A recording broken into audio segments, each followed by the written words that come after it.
এই খাবারটি খাচ্ছি দেখে আপনাদের ভাইয়া কিন্তু খুব রাগ করবে এবং বাসায় এসে আমাকে বকা দিবে। যেহেতু ও এখন বাসায় নেই তাই চুপি চুপি করে খাচ্ছি।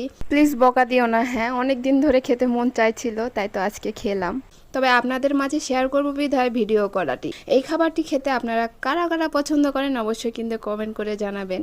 তো গতকালকে এই খাবারটি নিতে গিয়ে আমি ভুলে খাবারটি নিয়ে চলে এসেছি। তবে পরবর্তীতে আপনাদের ভাইয়াকে কল দিয়ে জানিয়েছিলাম যে আমি পাউরুটিটি কিনেছি, দোকানে আবার ভুলে রেখে এসেছি, তুমি প্লিজ নিয়ে এসো। আর ও জানে না যে আমি এই খাবারটি এইভাবে খাবো, জানলে হয়তো বা নিয়ে আসতো না, রেখে চলে আসতো। তো যাই হোক, এই যে খাবারটি হচ্ছে পাউরুটি আর মিষ্টি সুরা, রসগোল্লার যে চিনি শিরাটা হয় সেইটা। এই চিনি শিরাটিতে অনেক পরিমাণে চিনি থাকে, যে কারণে ও পছন্দ করে না যে আমি এই খাবারটি খাই। তবে কি আজকে চুপচুপ করে খাচ্ছি।